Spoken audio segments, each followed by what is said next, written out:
Está nos ouvindo?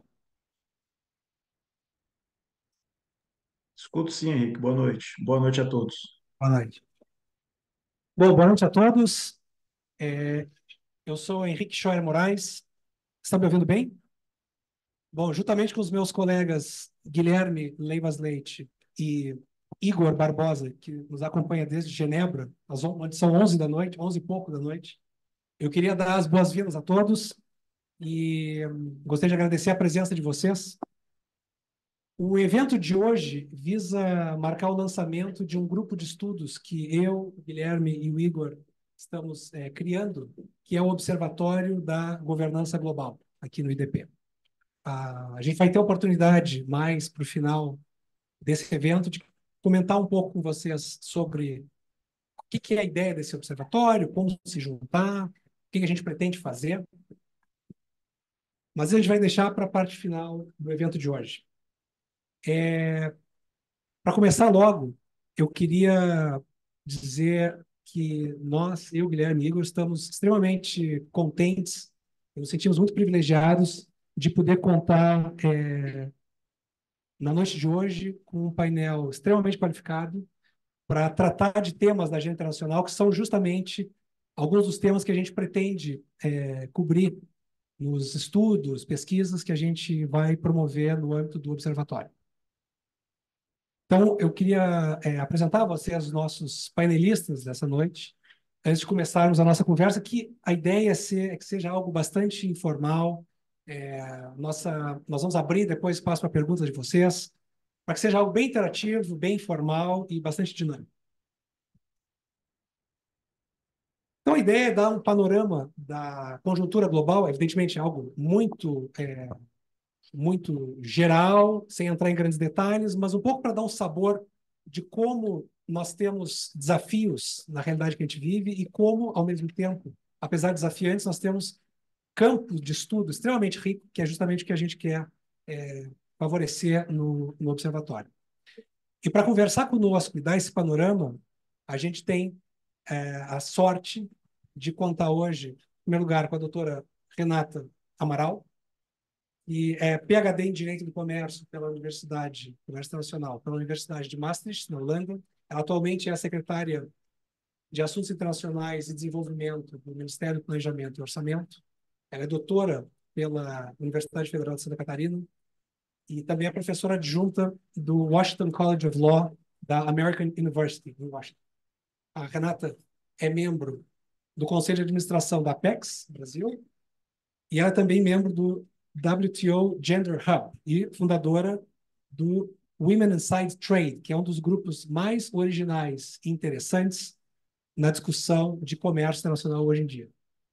À minha esquerda, eu tenho o prazer de apresentar o embaixador Sérgio Rodrigues dos Santos, que desde 2021, colega nosso no Itamaraty, ele é o secretário de Planejamento Diplomático do Itamaraty, que é a área dentro do Ministério das Relações Exteriores responsável por pensar o longo prazo, as grandes estratégias e assessorar diretamente o ministro em várias questões. O embaixador é formado em letras pela Universidade Federal do Paraná. Ele ingressou na carreira diplomática pelo vestibular do Instituto Rio Branco em 1994. Em 2010, ele defendeu a tese do curso de altos estudos do Instituto Rio Branco, que é uma tese que a gente tem que apresentar na carreira para ser promovido para a classe de ministro, segunda classe. O trabalho que o embaixador apresentou como tese de Caio foi intitulado Os Acordos de Parceria Econômica entre a União Europeia e os países da África, Caribe e Pacífico, implicações para a política comercial brasileira. No seu longo currículo, que eu vou tomar liberdade, se ele me permitir de resumir, ele passou, na sua carreira no exterior, pelos postos seguintes da carreira diplomática brasileira. Ele esteve na missão do Brasil junto à ONU, em Nova York. Ele esteve 2 vezes em Genebra, uma vez junto à delegação do Brasil junto à OMC, e uma segunda vez na delegação do Brasil junto aos organismos da ONU em Genebra. Ele esteve em Tóquio, em São José, na Costa Rica, e em Tel Aviv. Como vocês podem ver, nós temos a imensa felicidade e a sorte hoje de contar com a presença de dois grandes especialistas com um amplo conhecimento e conhecimento prático também da realidade internacional. E a ideia justamente foi trazer a Renata e o Sérgio para que vocês vejam como é interessante, dinâmica, desafiante. São vários adjetivos para caracterizar a conjuntura internacional hoje em dia. E eu queria começar o nosso debate, que é uma conversa, como eu falei, muito informal, fazendo um rápido contexto de onde é que a gente está hoje em dia. A gente abre o jornal, a gente ouve falar de nova Guerra Fria, Estados Unidos, China, a gente vê conflito no leste europeu, Rússia, Ucrânia, nós vemos conflitos, novas edições de conflitos duradouros, como o conflito na faixa de Gaza. E para muitos, eventos como esses sugerem uma mudança estrutural de fragmentação do poder internacional. Então, enquanto alguns anos atrás nós víamos um predomínio norte-americano, né, a hierarquia internacional em que os americanos ocupavam, os Estados Unidos ocupavam uma posição hegemônica, hoje em dia essa hegemonia é cada vez mais contestada e nós, para alguns, entramos numa etapa de crescente, mais visível multipolaridade. Nós temos vários polos. Países ocidentais querem aplicar sanções contra a Rússia, mas as sanções talvez não funcionam como esses países esperam, porque nem todos os demais se juntam. Então, é um contexto de divisão de poder diferente daquele de algumas décadas atrás. Ao mesmo tempo, quando a gente olha organizações internacionais que, de certa maneira, foram criadas para gerenciar crises ou encontrar soluções e fomentar cooperação, ou seja, fazer governança global, nós vemos cada vez mais disfuncionalidade. Nós sabemos, isso é um discurso tradicional de diplomacia brasileira de alguns anos, que o Conselho de Segurança das Nações Unidas não consegue tomar decisões, não consegue se posicionar em conflitos internacionais. Mais recentemente, a gente vê a Organização Mundial do Comércio com pouca capacidade de tomar a liderança e decidir e exercer a governança global. Então, nós temos uma espécie de desordem. Mas, ao mesmo tempo, a gente vive num contexto global em que a necessidade de governança global é evidente. A emergência climática, a pandemia que a gente acabou de ultrapassar, mostram a necessidade de ter mecanismos de gestão de temas internacionais. Então, esse é um contexto que é desafiante, mas, ao mesmo tempo, é aquele velho chavão onde a crise é a oportunidade. Não vou repetir aquela coisa da China, do chinês, que me deu grande mesmo. Mas esse é um quadro geral, e é nesse quadro que a gente queria situar a nossa conversa. E para iniciar com perguntas, eu queria passar a palavra ao Igor, que eu espero que esteja me ouvindo lá de Genebra, para começar o debate. Igor, a palavra.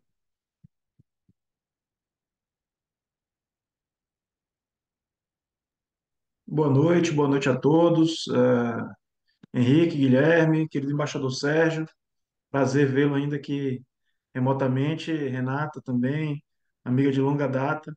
É um prazer vê-los todos aí nesse projeto que a gente quer iniciar aí com o pé direito, tá? E a primeira pergunta, tá? Desculpa, eu não pude estar aí presente fisicamente, estou aqui em Genebra para negociações na OMS, mas fiz questão de estar aqui virtualmente com vocês. E eu pergunto a ambos os painelistas, da perspectiva de onde vocês atuam nas relações internacionais, como avaliam a atual conjuntura internacional? Em que medida essa conjuntura de fragmentação de poder cria oportunidades para inovar em termos de soluções para os desafios globais? Então, eu deixo essa pergunta para as reflexões. Obrigado. Embaixador Sérgio. Boa noite a todos. Gostaria de agradecer ao Henrique, ao Guilherme, ao Igor, pelo convite, pela oportunidade. Queria também agradecer aqui a participação da doutora Renata. Vou procurar aqui atender as expectativas de vocês, não sei se eu vou conseguir, mas eu acho que essa é uma pergunta muito pertinente. Vocês estão me ouvindo bem? Então, né? E eu acho que já se tornou, em uma certa medida, um lugar comum, né, a gente dizer que o mundo hoje está passando por profundas transformações e por uma transição realmente que não tem precedentes em algumas décadas, né? E nesse contexto, assim, eu gosto muito sempre de fazer referência a um conceito que foi reavivado recentemente, que é o conceito de policrise, que não é um conceito novo tampouco, mas que ajuda a gente a entender um pouco a dinâmica das forças que têm atuado no cenário internacional. E esse conceito de policrise, ele faz referência a uma justaposição de crises conjunturais, mas também estruturais, e a inter-relação entre elas produz um resultado que é maior do que as partes, por assim dizer. Então, é uma dinâmica, quando a gente olha a situação hoje no cenário internacional, com as crises assim, que não são novidade, né? Crises de natureza, segurança energética, segurança alimentar, mas, ao mesmo tempo, há crises, a pandemia, né? As consequências da pandemia que desarticularam, né, toda a organização da economia mundial. E, combinado com tudo isso, a gente vê uma série de fenômenos acontecendo no cenário internacional, alguns deles mencionados já aqui pelo Henrique, e, assim, as tensões geopolíticas crescendo de uma maneira que a gente não via na história recente, né? Inclusive com conflitos eclodindo em diferentes regiões do globo. Ah, essa bipolaridade, né, que exacerba essa tensão geopolítica entre Estados Unidos e China. Ao mesmo tempo, o que é uma das principais características que estruturaram a ordem internacional desde o fim da Guerra Fria é justamente a interdependência econômica, né? Sobretudo econômica. E o que a gente tem visto nesse contexto de exacerbação, de prevalência, né, de dinâmicas conflitivas, em detrimento das forças de cooperação no cenário internacional, no campo da interdependência, é uma instrumentalização cada vez maior da interdependência para a consecução de objetivos políticos, de política externa. Então, isso se vê muito no uso de sanções unilaterais, que têm aumentado enormemente, sobretudo a partir do início do conflito na Ucrânia. Quer dizer, aí também a gente vê o nível e o alcance das sanções econômicas que têm sido adotadas pelos países ocidentais por uma economia, né, aplicadas contra uma economia do tamanho da Rússia. Nós não estamos falando de Irã, não estamos falando de Iraque, né? É também algo sem precedentes, né?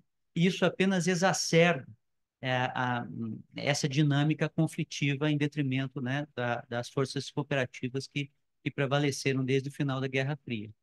A gente vê também que a economia global ela vem se reorganizando nos últimos anos, né, com base em preocupações também geopolíticas de segurança nacional e com todos os efeitos negativos que isso tem para a integridade, né, das instituições e das regras que foram construídas nesse pós-Guerra Fria. O Henrique mencionou a OMC, é um exemplo bem claro disso, né, no terreno econômico, né, o sistema multilateral de comércio deixou de operar, né, para todos os efeitos, mas isso também se reflete no esgarçamento de outros regimes internacionais em outras áreas, que não é econômico, como poderia mencionar como exemplo, por exemplo, o regime de não proliferação e desarmamento, né? Onde você vê os países abandonando tratados, né, firmados há várias décadas, e no âmbito do Tratado de Não Proliferação Nuclear, a dinâmica que tem se consolidado nos últimos anos é uma dinâmica de impasse mesmo, né? Então, tudo isso, né, no terreno da inteligência artificial, das tecnologias digitais, né, a gente vê cada vez mais a desinformação e as externalidades negativas das tecnologias digitais sendo instrumentalizadas também constituindo ameaças para sistemas democráticos, né? Então, a gente poderia aqui falar de vários exemplos, né? A lista é longa, né, de fenômenos que vêm se retroalimentando, mutuamente se reforçando no contexto dessa crise ou dessa policrise, como a gente estava mencionando. Então, assim, é uma situação de grande incerteza, né? Mas que também ela denota um momento de transição de uma ordem internacional com a qual a gente conviveu nos últimos 30 anos e que não se sustenta mais, né? Fala-se muito em multipolaridade. A gente ouve falar do conceito de multipolaridade há muitos anos, mas ele era apenas um conceito e, em muitos casos, uma aspiração, né? Sobretudo também no caso dos países do Sul, como o Brasil, Índia, China, Rússia, etc. Hoje em dia, o conceito está mais próximo da realidade, pelas próprias transformações às quais nós estamos assistindo. Outro lugar comum também que eu vou usar aqui, é difícil a gente falar sobre determinados temas sem usar um lugar comum, mas que eu gosto, eu também tenho apreço por ele, é aquela frase que o Antônio Gramsci cunhou num dos cadernos do Cárcere, que ele escreveu, quando ele estava refletindo sobre a crise pela qual estava passando o sistema político italiano, ali por volta de 1929, 1930, e que ele diz assim, olha, a natureza da crise consiste no fato de que o novo está morrendo, o velho, desculpe, está morrendo, mas o novo ainda não conseguiu nascer. Então, nós estamos nesse interregno, nesse momento que é marcado, né, naturalmente por muita incerteza, e que ele chegou mesmo a dizer que dá lugar a sintomas mórbidos, né?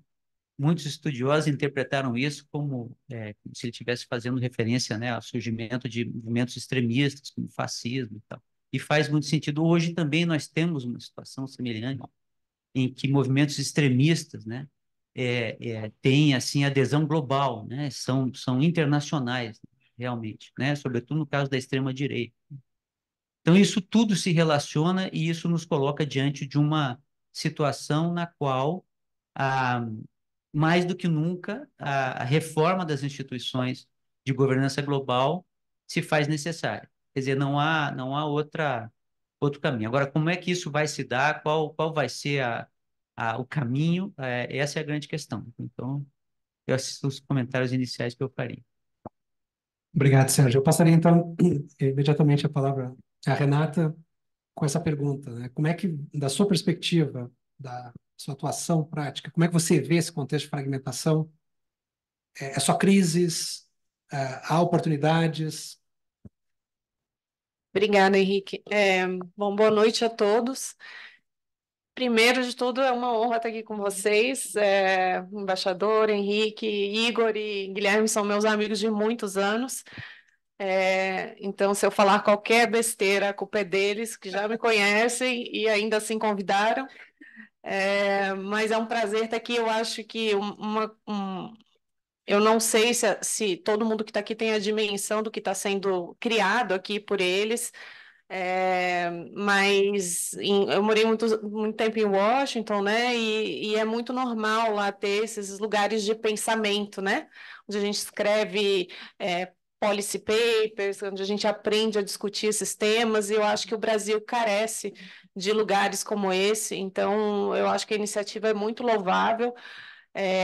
Não só é uma iniciativa, é uma ideia interessante, mas criada por pessoas ultra qualificadas, todos diplomatas, todos conhecem muito do que estão falando, então eu espero que vocês e quem mais se interessar faça bom uso disso, porque o Brasil carece de gente pensando, de gente publicando, e pensando fora da caixa, né? Eu acho que isso é um lugar importante aqui principalmente em Brasília, onde vocês têm acesso a tantos profissionais de alto nível que estão ocupando posições bacanas, né, de decisão do governo e que podem estar com vocês, né, nesse processo que se inicia hoje. Acho que o embaixador deu uma aula, né? Eu sempre gosto eu tenho muito respeito. Eu sou a única não diplomata e sou a única mulher aqui, né? Eu tenho que fazer esse comentário porque, né? Tem que fazer. Mas, duas coisas boas, né? Conta a meu favor, né? Não sou diplomata e sou mulher, é isso aí. Mas eu tenho muito respeito pela profissão, a vida vai trazendo a gente, né, para uns caminhos que a gente não espera, e não sendo diplomata, eu convivo demais com diplomatas na última década, e então é um prazer e é uma profissão muito, muito bonita, assim, eu tenho muito respeito. Henrique, Igor, né? A pergunta veio do Igor. Eu acho que a gente está no momento de muitas crises, mas de muita oportunidade de releitura também no cenário, né? Eu acho que eu começo dizendo, por mais que a gente tenha um mundo em que as instituições multilaterais têm sido muito questionadas, isso foi um movimento que veio muito dos Estados Unidos, enquanto eu estava lá, também o Diogo também estava lá, na época do presidente Donald Trump, a gente viu esse questionamento, né? A Organização Mundial da Saúde durante a pandemia, a Organização Mundial do Comércio, todos esses foros, a ONU, né?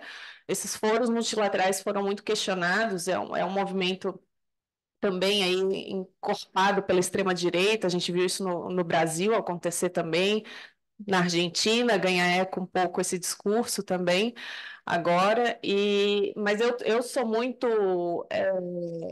tenho muita certeza de que para um mundo com problemas globais do tamanho que a gente está vivendo, com guerras em tantos lugares, com problemas de saúde, né, questões de saúde pública, climática, a gente não encontra soluções sozinhas. A gente precisa do multilateralismo, a gente precisa de soluções globais para problemas globais. Então, a partir daí, eu acho que, partindo desse princípio que, para mim, é uma verdade absoluta, a gente não vai sair dessas crises todas sozinho. Eu acho que tem oportunidades também aí. Né? Nos anos de Washington, a gente viu muito crescer as sanções ao comércio internacional, que o embaixador comentou, né? Aumenta a tarifa dali, aumenta de cá, e aí a Europa aumenta para os Estados Unidos, China aumenta para os Estados Unidos, aí os Estados Unidos dobra a aposta, aí Brasil entra no jogo, ninguém ganha. Né? É um jogo que todo mundo perde. E eu sinto que é um jogo insustentável no longo prazo. Né? Hoje a gente ainda está vivendo muito esse mundo, né, de sanções comerciais, mas também não comerciais, né, em outros níveis, em razão da guerra da Rússia e da invasão da Rússia na Ucrânia. A gente viu outra série de tipos de sanções serem aplicadas, principalmente pelos Estados Unidos, que acabam afetando o resto do mundo. E eu não acho que isso é sustentável. Né, no longo prazo, acho que não tem também uma resposta única para os problemas. Mas o que a gente tem são movimentos e são lideranças aí que são importantes. Eu acho que nesse momento no Brasil a gente vive um momento muito importante. Né? Não só a gente tem uma liderança, um presidente que gosta desse cenário internacional, que preza pelas relações internacionais, que está tentando levar o Brasil de novo para esse jogo num lugar importante, e isso eu falo também pela minha posição hoje, né? Faço parte desse time de pessoas que estão indo para fora, levando o Brasil para fora de novo. Eu acho que a gente ocupa um lugar muito importante, apesar da gente não se achar importante muitas vezes. Eu acho que a gente tem um pouco essa síndrome de vira-lata e não percebe o quanto que o Brasil é grande, né? No lugar que eu estou hoje, nessa posição, nós somos governadores ou pontos focais do Brasil em vários bancos multilaterais, Banco Interamericano de Desenvolvimento, Banco Africano de Desenvolvimento, Banco de Desenvolvimento do Caribe, e foi impressionante ano passado, quando eu ia nas reuniões de board, o quanto foi festejada a volta do Brasil para esses lugares, né? O quanto é importante ter o Brasil falando nesses foros, apoiando iniciativas, por exemplo, como integração regional, que é uma iniciativa que está sendo muito vocal ali no nosso ministério, pela ministra Simone Tebet, junto com Itamaraty, junto com o próprio presidente, é um desejo dele desde o primeiro governo Lula, né, de que a gente olhe para essa região com mais carinho, onde a gente mora, olhe para os nossos vizinhos, não olhe só para fora, né, para mercados distantes, como China ou como Europa, mas que a gente olhe para as potencialidades que a gente tem aqui na nossa região. A gente vive numa região extremamente rica de recursos naturais, de recursos humanos, né, de potencialidades, e eu acho que fazer parte desse momento, falando como brasileira, é muito bonito. Né, você aprender, a gente está num movimento agora no Ministério do Planejamento de viajar a todos os países da região da América do Sul, e todos os estados de fronteira. que é uma região, os estados de fronteira e os nossos vizinhos são partes do nosso país que a gente teve de costas durante muito tempo, né? A gente só pensa em Porto de Santos, Porto de Itajaí, olhar para fora e exportar, e a gente não olha nas trocas que a gente poderia estar fazendo aqui dentro. E eu acho que esse movimento é muito importante para fortalecer a nossa região, né, para a gente se olhar como vizinhos. Uma coisa que a gente sempre fala no Ministério do Planejamento é: o Brasil nunca vai sair daqui, a Argentina nunca vai sair do lado, o Paraguai nunca vai sair do lado, a Bolívia nunca vai sair do lado. A gente precisa conviver, porque todo mundo ganha mais, né? E aí eu lembro muito de conceitos que até o Diogo trouxe semana passada numa discussão que a gente estava tendo com a ministra, de nearshoring, né? Dessas cadeias produtivas, de virem mais para perto, em vez da gente ir produzir na China, a gente trazer um pouco mais, olhar para onde a gente pode aproveitar as potencialidades mais perto da gente, nessas cadeias de produção. É uma conversa longa essa, porque eu venho do setor privado, e não é sempre verdade que vale a pena a gente tirar uma fábrica da China para trazer, para produzir aqui mais perto, mas eu acho que a pandemia também foi um momento que nos permitiu pensar isso, né? Será que o nosso sistema de produção, de cadeia global de valor, funciona do jeito que está? Vocês vão lembrar que a gente teve falta de máscara, por exemplo, né? Durante o período da pandemia, porque era produzida só no China. A gente teve ventiladores que eram destinados ao Brasil e pararam em Miami e não saíram dos Estados Unidos. Então, talvez é um momento de repensar. Então, eu gosto de pensar nesse momento que a gente está vivendo muito mais como uma oportunidade de reler a globalização, de reler o multilateralismo. O mundo é movimento, né? O mundo que o presidente Lula pegou há 20 anos atrás não é o mundo de hoje. Hoje a gente tem uma economia digital, a gente precisa falar de e-commerce, a gente está vivendo na pele aquecimento global, né? A gente precisa falar desses temas. A gente tem um mundo muito mais desigual. Eu acho que a questão de digitalização, por exemplo, pode aumentar as desigualdades ainda mais num país pobre como o nosso.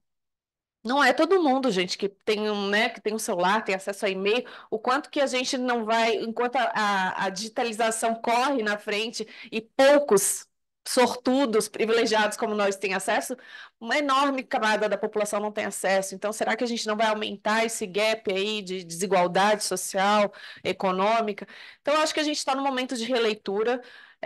Por isso, de novo, parabéns pela iniciativa. A gente precisa repensar o mundo que a gente vive. E a gente precisa, hoje eu digo como servidora do país, que a gente precisa olhar para o nosso país como um super país, uma superpotência, porque né? A gente tem voz, a gente tem um momento agora muito bacana do Brasil, todo mundo quer o Brasil, a gente está tendo o G20 no Brasil, para quem está acompanhando, né? Está tudo acontecendo aqui do lado, na sede do SERPRO. A gente vai ter cúpula aí em novembro esse ano, a gente vai ter a COP ano que vem em Belém. Então, é um super momento para o país, para repensar o nosso país, para repensar os nossos vizinhos, repensar os nossos posicionamentos globais. Então, eu acho que a gente está. Eu sou otimista, eu acho que a gente está no momento de reler e de recriar e ser criativo.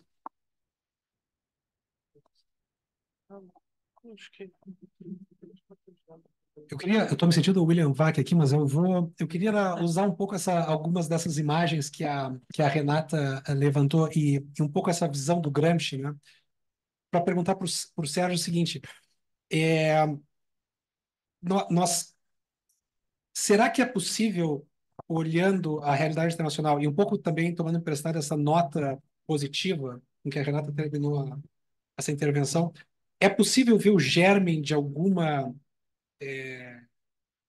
forma de gestão, de governança do mundo que vem para frente? E se a gente consegue ver que papel a gente poderia, pelo menos, desejar para o Brasil, né? Nesses espaços que se abrem, né? Obrigado.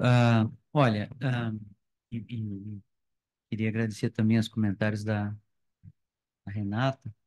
Ah, eu acho assim, ouvindo a sua pergunta, a primeira coisa que me vem à mente é o G20 mesmo, porque é o que tem hoje de mais eficaz e mais próximo em termos de mecanismo que permita um nível de coordenação e de articulação coletiva para encontrar soluções para problemas compartilhados, problemas também coletivos, globais. Fora do G20, eu diria que talvez assim na área de mudança do clima a gente também tenha esse nível de mobilização, mas na área de paz e segurança não. Ah, então, são cenários assim bem diferentes, né? E eu estava me lembrando aqui que a nossa plateia é privilegiada, né? Porque são jovens, né? E, e vocês, o mundo que vocês conhecem, ele está deixando de existir. Vocês nasceram depois do final da Guerra Fria, vocês não imaginam o que era o mundo antes e tal. E esse sistema que se estruturou com o final da Guerra Fria, ele era dominado pelos Estados Unidos e pelos países do bloco ocidental, chamado Ocidente. Aí tem vários nomes, né? Ocidente coletivo, Ocidente geopolítico. Nós não estamos falando, é um conceito geopolítico mesmo, né? O Japão faz parte desse grupo, né? A Austrália, Nova Zelândia, etc. Os países da OTAN, né? Então, é uma ordem internacional no qual esses países tiveram uma dominância quase absoluta. Instituições foram estruturadas em torno disso, ao longo desse processo, né, estou falando dos anos 90, sobretudo, né, em que situação se encontravam os países como o Brasil, como a Índia, os grandes países emergentes? Uma situação muito vulnerável, de vulnerabilidade econômica, de nível de desenvolvimento e de desigualdade muito pior do que hoje em dia. Então, naquele momento em que essas instituições estavam se estruturando, que essa ordem estava tomando forma, nós, do que hoje se costuma chamar de sul global, nós não tínhamos condições nem capacidade política, econômica, geopolítica, etc., de poder, né? Capacidade mesmo de influenciar esses processos. Influenciamos em alguma medida, mas numa medida muito aquém do que seria satisfatório para os nossos interesses. A OMC é um exemplo muito claro disso, né? Quer dizer, os acordos que resultaram da rodada do Uruguai, eles já vieram bastante assimétricos, né? Com muitas assimetrias e injustiças embutidas. Quer dizer, os grandes temas de interesse de países como o Brasil, a Argentina, as grandes exportadores agrícolas, foram deixados de lado. E nós fomos obrigados a aceitar uma série de disciplinas e obrigações em áreas como, por exemplo, investimentos, propriedade intelectual, toda a nossa política industrial que nós tínhamos adotado, né, ao longo dos anos 70 e 80, que tem vários aspectos que podem ser criticados e tudo, ali teve que deixar de existir em favor da adoção de um regime de regras internacionais, de obrigações internacionais que nos obrigava a liberalizar nossas economias e tudo. E aí, naquilo que nos setores onde nós éramos competitivos, nós tivemos que aceitar uma promessa de encaminhamento disso, né, em negociações futuras e tal, e que a gente sabe que até hoje, né, não resultaram. Não exato. Acontece que, de lá para cá, o que é que aconteceu? Os países emergentes se desenvolveram, se fortaleceram. Ah, é só você olhar o cenário hoje, se articularam, né? Agrupamentos como BRICS, IBAS e outros surgiram, e então houve um rebalanceamento de poder que faz com que hoje a gente se encontre numa situação, que me disse o Henrique, né, de fragmentação de poder, mas, por outro lado, também de redistribuição desse poder, e isso faz com que as tensões, muitas vezes, se exacerbem por conta do fato de que esse Ocidente, esse bloco ocidental, que esteve no comando, né, desde o final da Guerra Fria, se vê agora numa situação de contestação, de questionamento e tem muita dificuldade de lidar com isso. Exemplo, vou dar um exemplo para vocês. Ora, começa a guerra na Ucrânia, rapidamente a União Europeia, os Estados Unidos adotam sucessivos pacotes de sanções, sanções fortíssimas, né? E se dão conta de que países como Brasil, Índia, China, etc., não seguirão esse caminho. E isso para eles foi uma grande surpresa, um grande choque. E eles fazem muita pressão, agora menos, né? Mas nos primeiros momentos houve muita pressão para que países como a Índia e o Brasil aderissem a essas sanções. Sendo que isso é totalmente contra o nosso interesse, porque nós temos relações econômicas e políticas e de outra natureza extremamente importantes com esses países, com Rússia e também com a Ucrânia, né?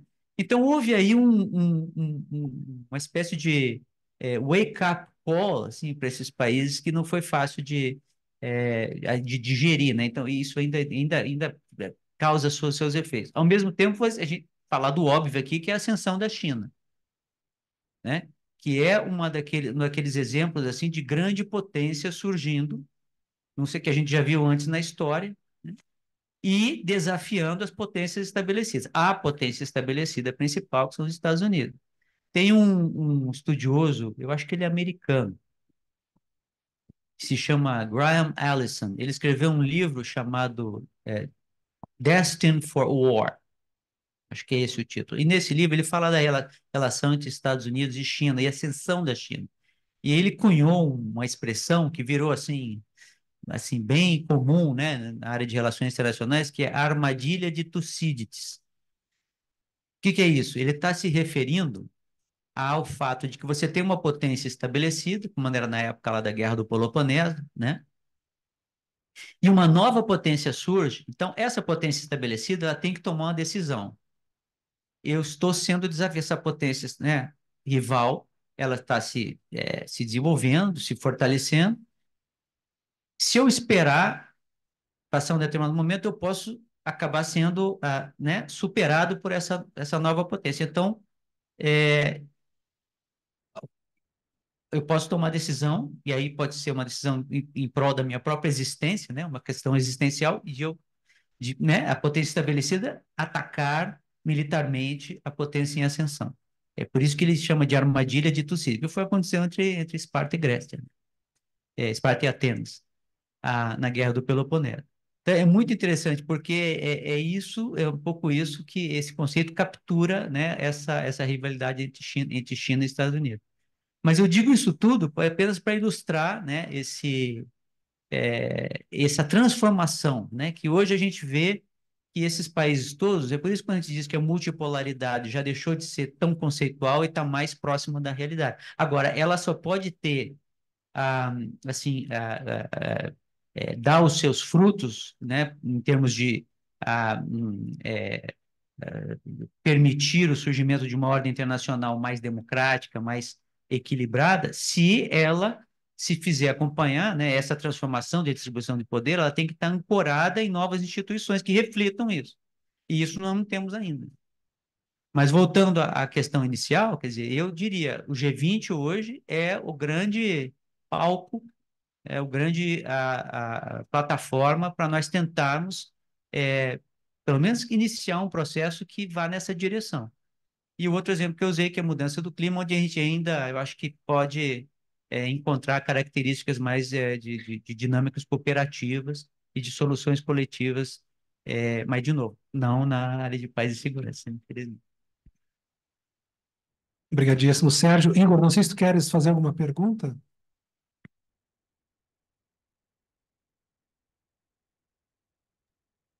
Desculpa aí que eu tava desligando o mute. Não, tá bem claro. Muito obrigado pelos comentários, tanto do embaixador quanto da Renata. Guilherme. Só uma pergunta para Renata. Você terminou a sua fala com um tom otimista. Eu tinha, não, calma. Eu tinha um professor que ele dizia o seguinte: o otimista é o pessimista mal informado. E tu é otimista e bem informado. Obrigada. É óbvio. Claro. Principalmente na área econômica, o embaixador Sérgio falou sobre essa questão da interdependência, por um lado, e essa crise do sistema multilateral do comércio. E tu falaste também sobre essa possibilidade de acirramento das desigualdades internas, mas também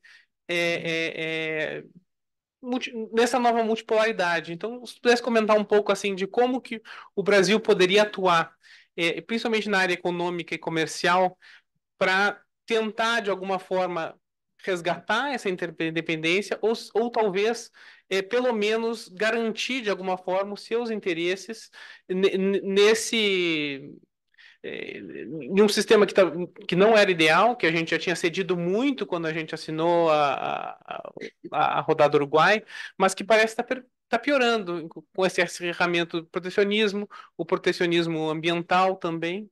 Então, se tu pudesse comentar um pouco sobre isso, até para a gente terminar num tom otimista, bem informado. Obrigada, Guilherme. Para quem não sabe, eu trabalhei com o Guilherme e com o Igor e apanhei muito deles quando eu era advogada e fazia casos de Organização Mundial do Comércio, defendendo o Brasil, e apanhei demais, mais do Guilherme do que do Igor. O Igor é mais tranquilo. Nossa Senhora. Mas a gente se conhece. A gente se conhece desde Florianópolis há muito tempo. Aliás, todo esse painel do Sul, né? O Sul representado, Paraná, Rio Grande do Sul, com exceção do Igor da Bahia. Mas vamos lá, Guilherme, eu acho, talvez pegando o gancho do embaixador, falando do G20, uma das prioridades do G20 é a redução das desigualdades, né? Combate à fome, a outra crise climática e reforma das instituições de governança global. Então, acho que são todos temas que se conversam aqui nesse painel também. Eu concordo plenamente com o embaixador que o G20 esse ano é um grande momento, não só para o Brasil, mas no momento do mundo que a gente vive, de uma rediscussão de temas globais, né? Não me arrisco a falar em temas de paz e segurança, porque são muito delicados, são para quem conhece o tema, né? Eu conheço de acompanhar e acompanhar mais os impactos econômicos que eles causam do que impactos humanos, né? Propriamente, enfim, e de segurança. Mas eu acho que a gente está num momento importante de discussão desses temas, eles estão todos presentes nas discussões do G20, né? O Brasil aí tem um papel de liderança natural, né? A gente tem duas trilhas dentro do G20, para quem não conhece, é a trilha financeira, que a gente trabalha a parte toda de finanças sustentáveis, de reforma de arquitetura financeira internacional, então as partes dos bancos, de governança de instituições econômicas internacionais, e a trilha Sherpa, que é liderada pelo Itamaraty, e aí tem vários temas dentro dessa trilha. Por exemplo, essa semana estava tendo reunião do Comitê de Desenvolvimento, né? Development Working Group. Então, são vários temas que estão sendo discutidos também. Então, eu acho que a gente está num momento, para quem não está acompanhando, importante, que as discussões estão acontecendo aqui, e eu acho que, nesse sentido, o Brasil é um privilegiado, eu acho que de estar com uma administração, não porque eu sou parte desse governo, mas de estar com uma administração que preza pelas relações que estão sendo discutidas e pelas decisões que vão ser tomadas nesse foro internacional. Então, acho que é um momento importante aqui para o país em si, e ano que vem, de novo, com a COP30, né? São dois grandes momentos de vitrine também para o Brasil, né? E eu acho que dando tudo certo, a gente fazendo tudo certo, é um momento de resgate reputacional também importante para o país nessa discussão. Acho que o embaixador também tocou em pontos importantes, quando, né, durante muito tempo, a gente fazia parte do grupo de países que quase não tinha voz, né? E isso mudou completamente, né? Mudou junto com Índia, junto com China, e que são nossos colegas de BRICS, né?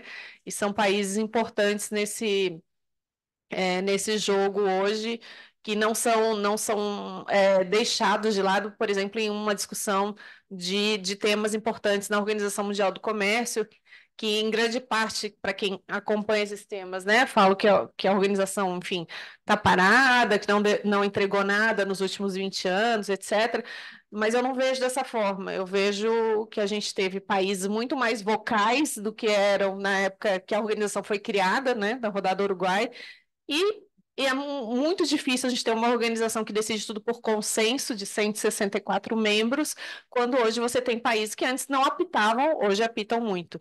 Então, acho que, de novo, aí volto à minha fala inicial de que a gente está no momento de rever essas instituições, de rever as relações, porque senão a gente não vai sair do lugar. Acho que a OMC é um foro exemplo nesse sentido, talvez negativo, né?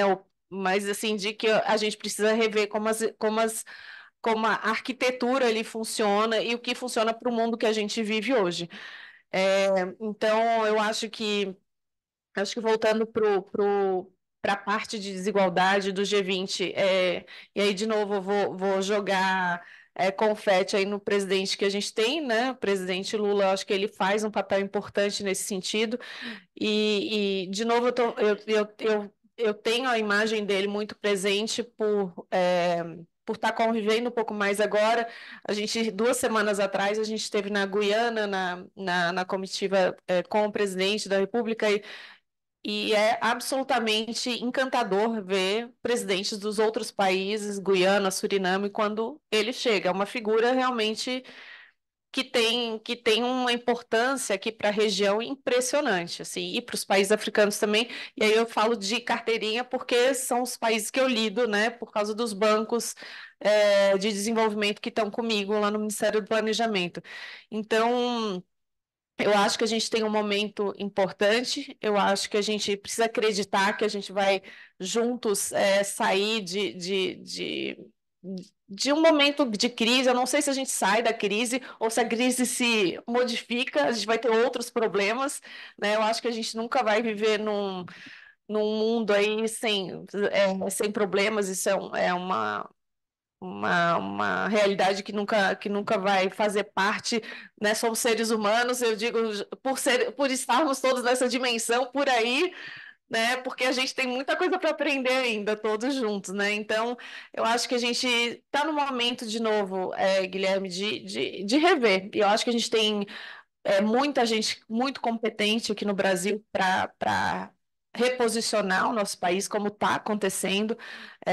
Realmente, agora, nesse momento, a gente tem muita gente no mundo competente para reolhar e para ser criativo em relação às relações humanas, sociais, econômicas que a gente tem pela frente. A gente tem um professor que o Guilherme conhece também, que foi juiz do órgão de apelação do OMC há muito tempo, chama Peter Van den Bosch, para quem quiser procurar. E ele, uma vez, numa conversa comigo, ele foi meu orientador lá em Maastricht, e ele falava que we are all part of a sinking boat. Então, tá todo mundo no mesmo navio que está afundando, nós, não vocês. Então, assim, eu acho que eu vejo com muita esperança para quem está vindo, né? O embaixador falou isso um pouco, né?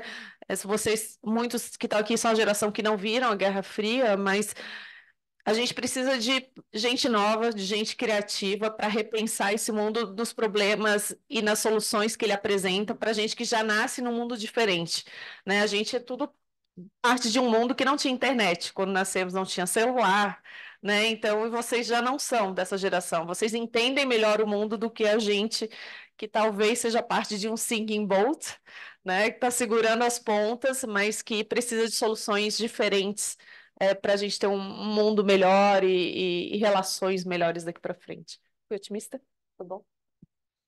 Muito ótimo. E otimista e bem informado. Não sei se queres complementar alguma coisa, Sandro. Não, só rapidamente dizer aqui que eu concordo plenamente com essa avaliação, né, de que ter a liderança do presidente Lula faz muita diferença, né? Que ele potencializa todo o posicionamento que o Brasil defende em diferentes temas, ele ganha, né, escala política quando existe uma participação do presidente num evento, né, internacional, como você estava falando, né, lá na Guiana, né, e em outros também, né, qualquer evento assim internacional. Recentemente ele teve lá na cúpula da União Africana. Isso carrega muita força política. E no que diz respeito à integração regional, tem uma visão que é uma visão assim de longa data da política externa brasileira, e que ele, o presidente Lula, desde o primeiro mandato, ele abraçou isso de uma maneira muito consciente, que é a constatação de que não adianta você ter um Brasil próspero sabe, com desenvolvimento sustentado, né, no campo econômico, mas social, etc., etc., com vizinhos que não estejam numa região que não esteja passando pela mesma experiência de prosperidade, tá? Ou seja, cercado de vizinhos que não estejam, né, nesse mesmo ritmo de desenvolvimento e tal. Então, para nós, esse conceito de integração regional, ele passa por essa consciência, por essa constatação de que nós não somos a China, entendeu? Que a gente sozinho, só pela nossa própria escala de país, nós vamos conseguir carregar o resto da região. Tem que ser um empreendimento realmente coletivo, né? De prosperidade compartilhada e tal. Então, isso ele tem muito claro. E é uma coisa assim de conceito mesmo da nossa política externa, quando a gente fala de integração regional. Então, acho que isso é muito interessante. Eu me lembrei disso quando você estava falando. A outra coisa que eu queria mencionar é o seguinte: para o Brasil, porque a gente, né, a gente não tem a capacidade assim, de influenciar tanto os rumos, né, dos processos internacionais. Para a gente sempre foi muito importante as regras, o direito, as regras das instituições internacionais. Então, o Brasil sempre acreditou muito no multilateralismo, mas é por uma questão, não é por idealismo, não. É porque a gente constata, né, conclui que é por ali que nós temos mais chance de atingir, né, os nossos objetivos nacionais. Então, no caso da OMC, quer dizer, desde antes da criação da OMC, o Brasil sempre teve um papel muito ativo nas negociações, nos debates, né, de diferentes temas. Então, se você for olhar a história de determinados acordos na OMC, regras específicas, tem ali as digitais do Brasil, né? A cláusula de habilitação é um exemplo, né, que serviu de base a toda a rede de acordos da ALAD, etc. e tal. Eu estou entrando aqui numa coisa meio técnica, tá? Bem técnica, mas é para dar um exemplo, assim, depois vocês se lembram, cláusula de habilitação e tal. Podem falar também, tal. No próprio sistema de solução de controvérsias, o Brasil ele teve um papel fundamental, porque na hora de se discutir o mecanismo de retaliação, o que é isso, né? Você ganhou uma causa contra outro país. Aí o país tem que mudar, né, a política dele. Ele fala, não vou mudar. Aí você entra com outra causa que é para ganhar o direito de retaliar. Só que se você quiser retaliar no mesmo produto, às vezes não compensa, você vai ter prejuízo, né? Então, o Brasil que inventou o conceito de retaliação cruzada. E aí você recebeu autorização para você retaliar num outro setor em que você vai poder causar um dano a outro país sem causar tanto ao seu próprio mercado. Então, isso é outro exemplo. Então, o Brasil sempre teve essa participação em negociações e na conformação de regras multilaterais. Vou contar uma história engraçada aqui. Muitos anos atrás, eu estava em Tóquio, e pesquisadores japoneses foram lá conversar conosco, no embaixada. Eles estavam fazendo um estudo sobre. Eles queriam entender, eles queriam entender por que o Japão tinha tão pouca influência dentro do OMC, sendo que o Japão tem uma participação grande no comércio internacional. Então, eles chegaram lá e foram falar com a gente assim. E o Brasil, ao contrário. Eles diziam assim: Brasil, small international trade, but big in WTO. Japan, big in international trade, small in WTO. How come? Então, assim, aí a gente explicava, não, porque a gente precisa se defender dessa forma, né? Na negociação das regras e tal, embora a gente não tenha tanta participação no comércio internacional. Ah, enfim, é só para dar esses exemplos de que, respondendo a pergunta, quais os caminhos? O Brasil pode liderar naquelas áreas em que, assim, claramente a gente tem um diferencial. Então, acho que mudança do clima é um exemplo claro.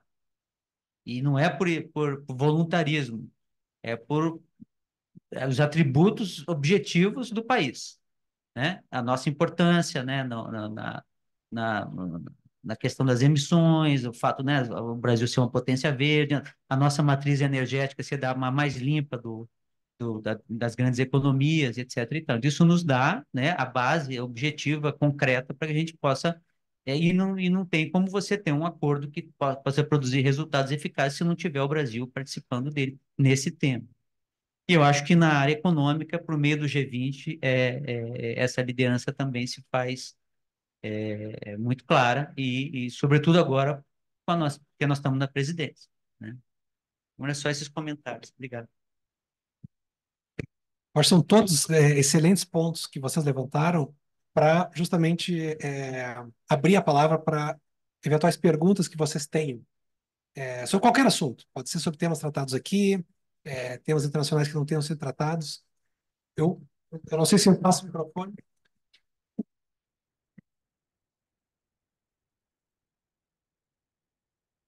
Só se identifica, por favor, e para quem você dirige a pergunta.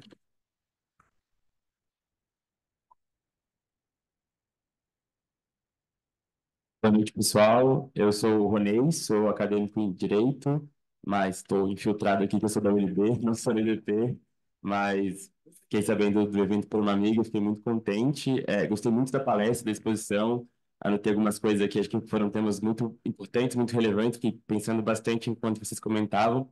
E uma questão que eu gosto bastante, que me intriga muito, e acho que vocês acabaram tocando em alguns pontos ou outros, é sobre resolução de disputas no âmbito internacional. Eu acho que a gente está justamente vivendo um momento em que tem disputas diversas e até como comentaram alguns órgãos paralisados. E uma coisa que me intrigou bastante foi quando eu li recentemente sobre as negociações de arbitragens de investimentos no plano internacional, quando a gente pensa numa posição do Brasil em que ele foi contra essa ideia de vou assinar o tratado, vou aceitar da forma que está sendo negociado, e o Brasil bate o pé, por exemplo, na Convenção de Washington, e ele fala, não vou aderir a essa convenção. E o que eu fiquei pensando bastante é como vocês enxergam esses centros de disputa atualmente, se o Brasil ele confia nesse centro, se a gente pode continuar apoiando essas disputas, principalmente alternativas, como a arbitragem, por exemplo. E muito obrigado pela palestra e pela oportunidade da pergunta. Bom, Convenção de Washington tem alguma coisa a ver com solução de controvérsia investidor-Estado? Ah, é bem que eu desconfiei. Né, não dá para a gente aderir, não dá para a gente, né? Isso aqui é um impedimento constitucional até.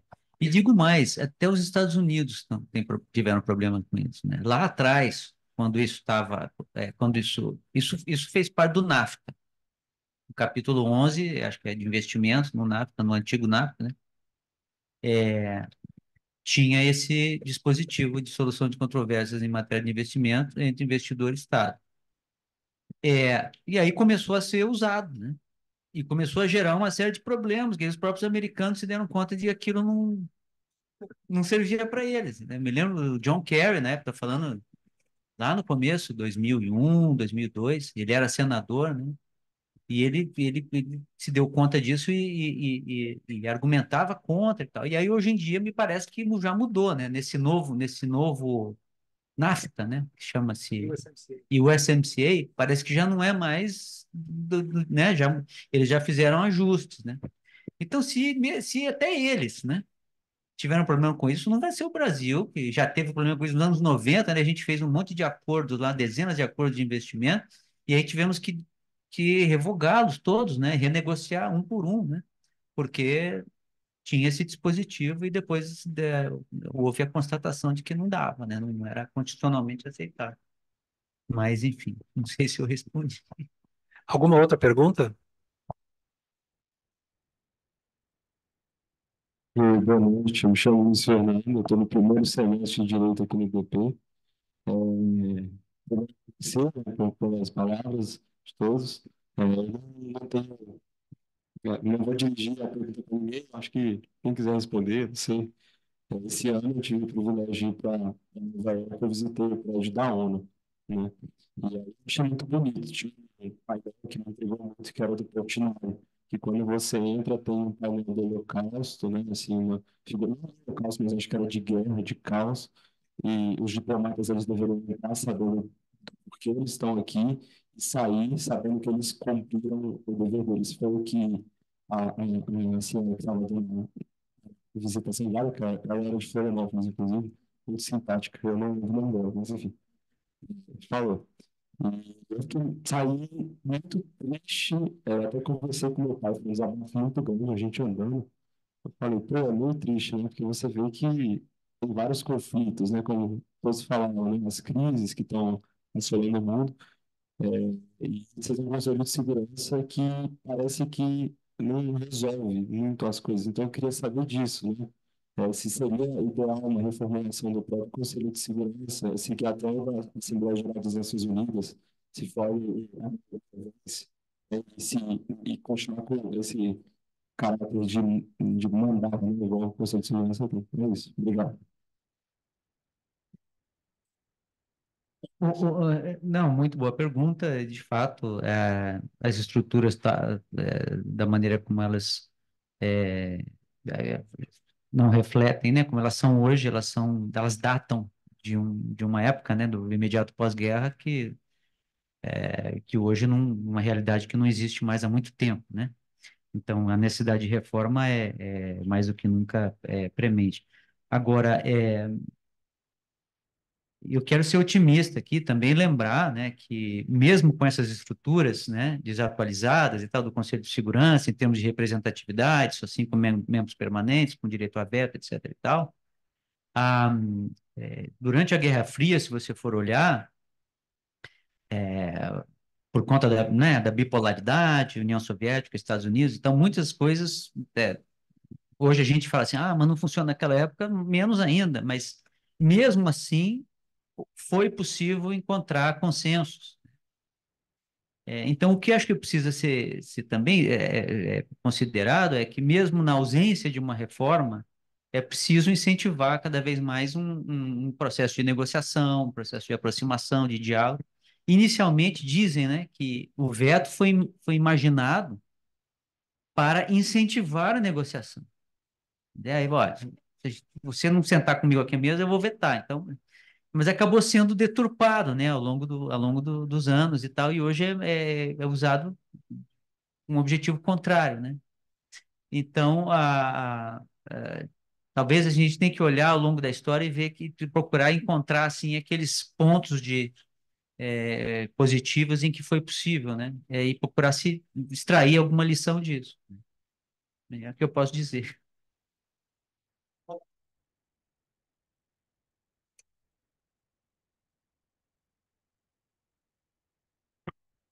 Primeiramente, boa noite. Cumprimentá-los pela palestra. Meu nome é Bernardo, eu estou no primeiro semestre de Direito. E um diplomata que eu admiro muito é o José Maurício Bustani, que ele tem toda uma questão que estava no comando da OPAC durante a Guerra do Iraque, que seria o brasileiro que poderia ter evitado essa guerra. E eu queria, basicamente, a minha pergunta está relacionado à posição de um brasileiro nesse posto e dizer um não para um país tão importante que é os Estados Unidos, e uma questão tão complexa.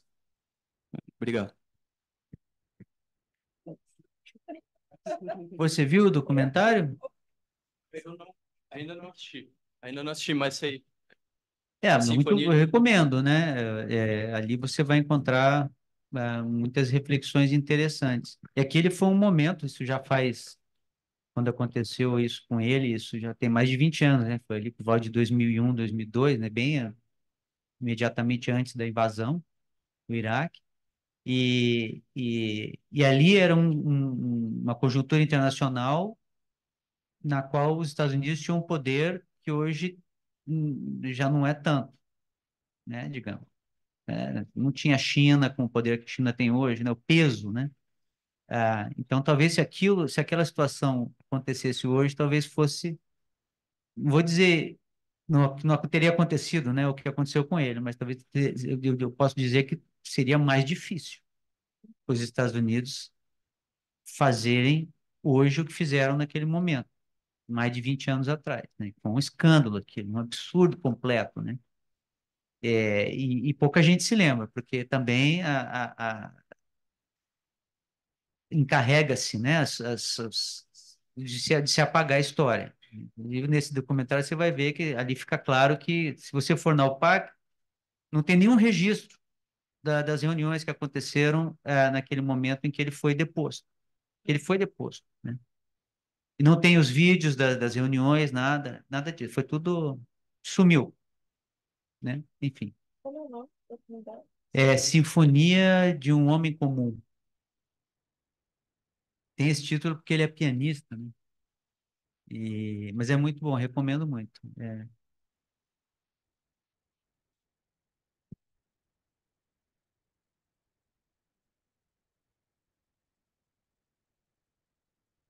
Nós certamente teríamos, né, perguntas para continuar, mas a gente tem que encerrar. Mas antes de encerrar, eu queria então aproveitar e fazer o nosso comercial e lembrar que a gente está aqui para marcar o lançamento desse grupo de estudos, o Observatório da Governança Global. Em breve a gente vai abrir as inscrições, vocês vão ser informados. O Rony também, que está fora, vamos fazer questão de fazer com que a chamada chegue até você. Mas qual é a ideia com esse observatório, né? A ideia geral, evidentemente, é fazer com que a gente discuta e se torne atores influentes em grandes debates internacionais e como que eles afetam o Brasil, né? Esse é, digamos assim, a headline, né? A linha mais explicação genérica. A nossa ideia, sobretudo com o observatório, é suprir o que a gente considera que é uma demanda que, no nosso entendimento, não é atendida hoje em dia, que é a de formar no meio acadêmico, seja da graduação, seja do pós-graduação, seja do direito, das relações internacionais, da ciência política, da economia, do que for, qualquer curso, mas de formar no meio dos cursos de vocês as habilidades para que vocês possam, mais do que escrever textos acadêmicos, que vocês possam entender debates internacionais como governança da OMC, crise da governança do Conselho de Segurança, e preparar estudos dirigidos para organizar debates e, eventualmente, influenciar debates, que é o que, como a Renata mencionava antes, se faz muito nos chamados think tanks, que é algo não é tão comum no Brasil, como deveria ser mais comum, mas certamente nos Estados Unidos, na Europa, nós vamos encontrar think tanks dos mais variados assuntos. A nossa ideia não é transformar o IDP num think tank, evidentemente, mas é fazer com que o observatório seja um laboratório para que a gente possa discutir temas relevantes da atualidade internacional e que a gente entende que no Brasil deveriam ser mais debatidos, elaborar papéis, mapeando os debates, quem pensa isso, quem pensa aquilo, o que está em jogo, que interesse o Brasil pode ter, não necessariamente tomando partido, mas preparando papéis, que podem ser de interesse do Itamaraty, do Ministério do Planejamento, dos senadores, dos juízes. Além, evidentemente, de, ao fazer isso, vocês também estão sendo treinados em elaborar textos acadêmicos e tal. Mas a ideia é um pouco além do que se faz na academia e pensar um pouco, que é o que fazem hoje em dia os think tanks, mas isso dentro da academia, entendeu? Vocês não precisam se formar para fazer isso. Essa é a nossa ideia. E a gente entende, talvez na nossa experiência prática, que há uma demanda, que não há um lugar no Brasil em que esse tipo de habilidade é estimulada. E a gente achou que, da nossa experiência aqui no IDP, esse é um lugar que hospeda muito bem essa ideia. Então, daí que a gente está muito animado em lançar o observatório. A gente vai abrir as inscrições, vocês vão ver.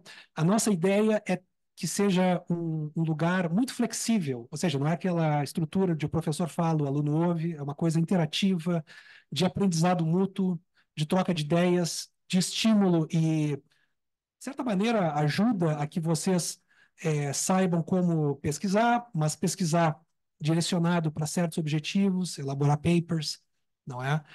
Em temas como constitucionalismo e política externa, que é algo que está muito ligado ao direito, mas também tem um pé na ciência política, né? Comércio e sustentabilidade, que é um tema que nós lidamos diariamente em negociações internacionais. Economia internacional e geopolítica, ou geoeconomia, como que essas tensões Estados Unidos e China se traduzem em problemas concretos como comércio de semicondutores.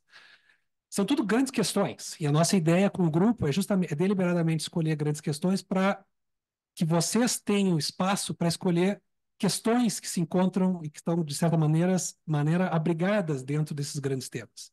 Porque são temas que a gente acha que tem que ser mais debatidos no Brasil, tem um grande espaço para preparar papéis, de novo, que não necessariamente sejam para tomar posições, é para organizar debates.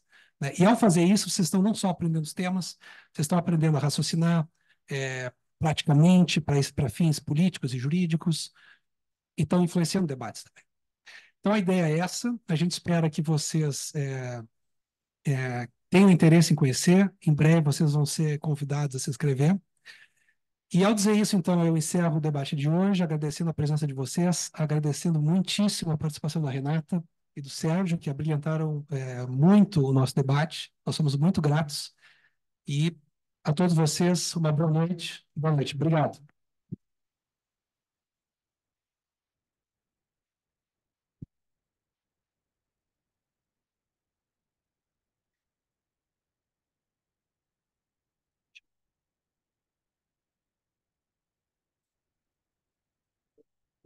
Obrigadíssimo.